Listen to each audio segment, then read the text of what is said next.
Mesa de debates. Oferecimento Unimed Juiz de Fora. Planos exclusivos para estudantes do maternal à graduação. Premium FM, sintonizada no seu bom gosto.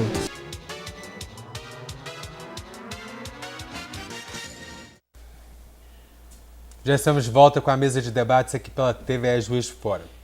O início do ano letivo se aproxima e a atenção dos pais fica dividida entre os compromissos com as contas e a escola dos filhos.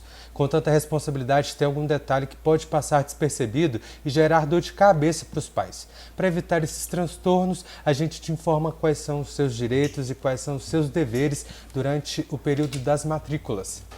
Nilson, quais são os principais problemas que as pessoas enfrentam nesse período do ano, os pais, né, principalmente?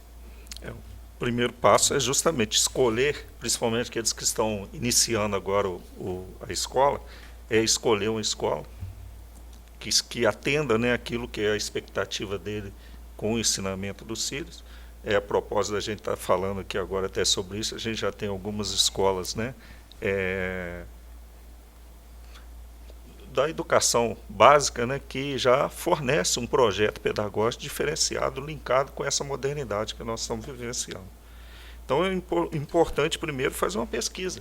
Então o pai tem que fazer uma pesquisa, escolher a escola, verificar se o preço da escola, né, comporta o seu orçamento familiar, está contido ali a possibilidade de ele fazer, porque o que a gente tem verificado hoje nessa questão é um transtorno que causa para a própria criança, que é a pessoa escolher uma escola que acha que o projeto pedagógico dela é boa, ou às vezes até porque ela tem um padrão melhor dos seus frequentadores, e depois ele chega no meio do ano e não tem condição mais de pagar. Então, quer dizer, fica devendo a escola, causa às vezes, muitas vezes, por mais que tente a escola evitar esse tipo de coisa, mas acaba trazendo um constrangimento para aquela criança, e acaba que prejudica até o ensinamento, prejudica até pedagogicamente aquela criança. Depois tem que mudar dessa escola, passar para outra escola, com uma metodologia diferente, porque não soube escolher bem a escola e principalmente adequá-la dentro do seu orçamento. Esse é um dos grandes problemas recorrentes dentro dos órgãos de defesa do consumidor. São pessoas endividadas, né, com a escola, que muitas vezes não tem condição de fazer a renovação da matrícula para o semestre seguinte ou para o ano seguinte, porque realmente não tem condição de pagar. Então a orientação, sim, é escolher bem, verificar se isso está dentro do seu orçamento e negociar sempre com a escola. Não dá um passo maior do que as pernas, verdade, né? É sempre a coisa mais simples do mundo, não é? É verdade. A diferença entre o sonho e a realidade é absolutamente importante para isso. É verdade. Para não ter problema com a pessoa, com a escola e com a criança, né? É verdade. Principalmente que a gente estava falando do assunto tão interessante aqui anterior, o pai tem que valorizar isso. Tem que saber que isso é muito importante, né, para o seu filho, principalmente aquele que está iniciando agora a vida escolar. Então isso não é brincadeira, tem que ser levado a sério e, portanto, ele tem que escolher realmente uma escola que permita, né, que atenda essa expectativa, mas também que atenda o seu financeiro, que ele tenha condição de manter. Outra questão importante que as pessoas às vezes não sabem é o seguinte, com relação a alguns direitos. Quando vai se iniciar a escola ou quando o aluno já está nessa escola e já está ambientado, aí a gente começa a ter uma série de problemas, porque o problema financeiro, por si só, já é uma coisa que atrapalha muito e toma muito o tempo das famílias. Mas também é a questão de saber o que a escola pode, o que a escola não pode exigir.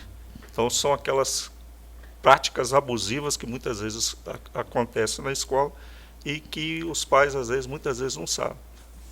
Aqueles que procuram órgãos de defesa do consumidor, eles conseguem, né, ter uma resposta para isso, uma ajuda, né, quer dizer, uma ajuda do órgão de defesa do consumidor para que ele possa sair dessa situação, mas muitos são levados, às vezes, até por uma questão de modismo, a questão de, não vou dizer que seja de timidez, mas aquela pessoa que não quer se indispor com a escola, não quer reclamar, aceita tudo que vem da escola. Ô Nilson, vem de até cima. tem uma coisa muito séria com relação ao material escolar, que às vezes as pessoas pedem uma quantidade de álcool, uma quantidade de papel que a criança jamais usará. Como é que fica isso? Isso aí. E se o pai reclama, ele é visto como mesquinho, etc. E tal. Como é que fica isso? É verdade.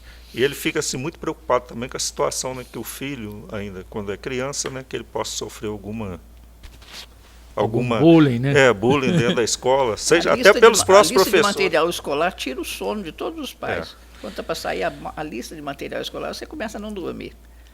Quanto menor a criança, mais caro. Já reparou isso? É verdade. É um absurdo. Verdade. O professor Zé Luiz falou, e uma coisa muito importante. Então, a lista de material escolar.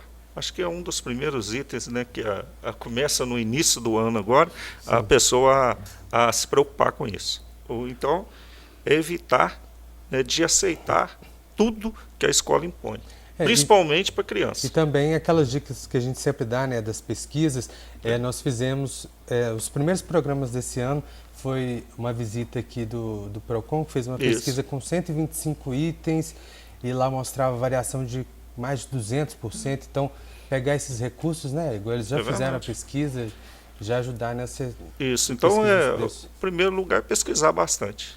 Se puder fazer a compra coletiva, que é se unir um grupo de pais de uma determinada escola, e escolhe um determinado estabelecimento, lista os materiais pesquisados com menor preço e tenta comprar uma cesta. Então compra quase que no atacado. Tem até estabelecimentos aqui em Juiz de Fora que vendem no atacado.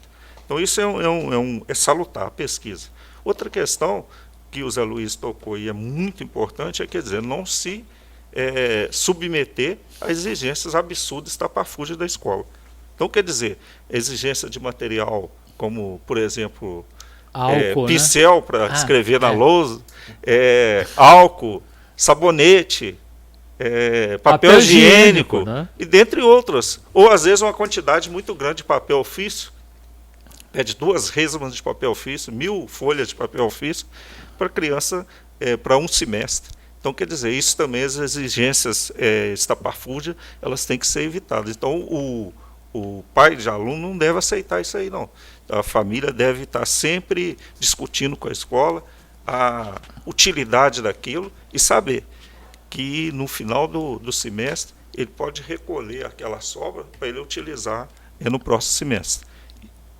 Isso, inclusive, hoje, com relação à lista de material que pode ser exigido ou aquela que é proibida, existe até um decreto que regulamenta isso e está lá na lei. Não pode ser exigido material de uso coletivo. Então, quer dizer, são esses materiais que são utilizados pela escola e não pelo aluno. Então, isso é muito importante. A escola que tem que fornecer esse tipo de... Isso é uma coisa aí importante. Ele pode pegar o que sobrou, não é? Mas como é que o pai vai controlar isso? Ele mandou 1000... folhas de coisa, o pai, né, que tem buscado a sobra lá. Não, já tem caso. Tem caso. Tem escola até que devolve. A gente nem pergunta. Tem escola até que devolve. Pergunta se o pai quer sobrou, retornar. Já sabe que... Então, quer dizer, a pessoa hoje não pode ter aqueles...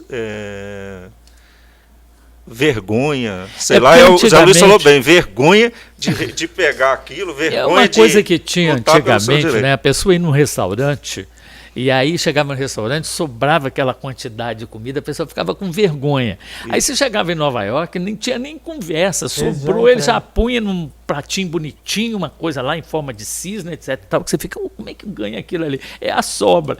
E é aquela coisa do novorriche, né? Que é besteira e tudo. E que a pessoa, o europeu aprende, onde teve guerra, sabe como é que guarda as coisas. E sabe economizar. Não tem que esperar pedir, não. Isso faz parte do, né? Sobrou, a mas pessoa tem que entregar, mas bala para você levar. Se você não quiser, você leva e dá para a pessoa que você encontrar na rua. Tal.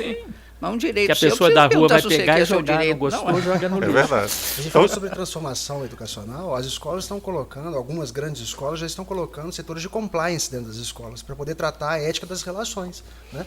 Então a ética não está só no mentir, no usufruir do que não é seu. A ética também está no devolver o material, né, que eu não utilizei, uma vez que foi pedido isso, né, de uma forma compulsória da família. É verdade.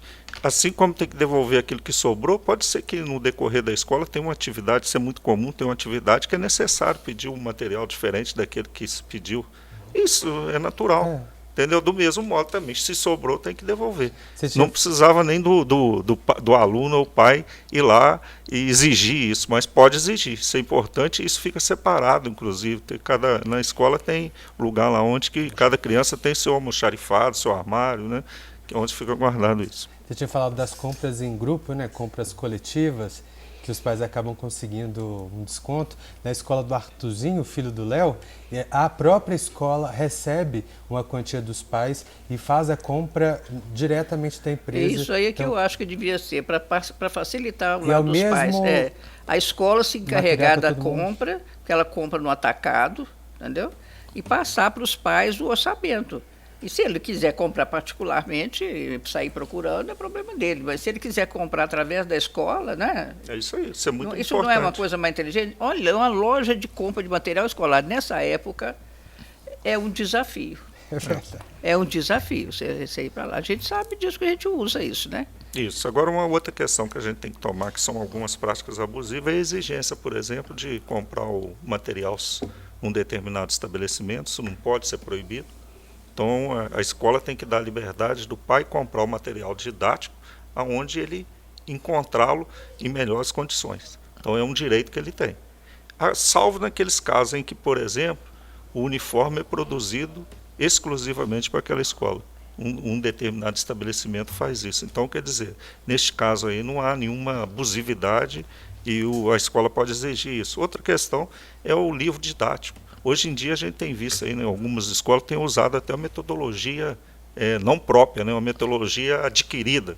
Então ela compra aquela metodologia de um determinado instituto, né, de uma determinada escola mais avançada, e traz esse material didático para dentro da escola. Então, nesse caso aí também, ela pode exigir que o aluno adquira aquele material, porque aquele material é próprio, exclusivo para aquela metodologia. Isso eu acho um sistema bem prático. Bem prático. Mas perigoso também, não? Eu tenho uma crítica a isso. Eu tenho uma crítica muito grande. Você conta daqui a pouquinho? Com relação a isso. Eu vou fazer com que todos nós e você de casa fique curioso com a crítica do Nilson, mas a gente fala ela daqui a pouquinho quando a gente voltar do último intervalo.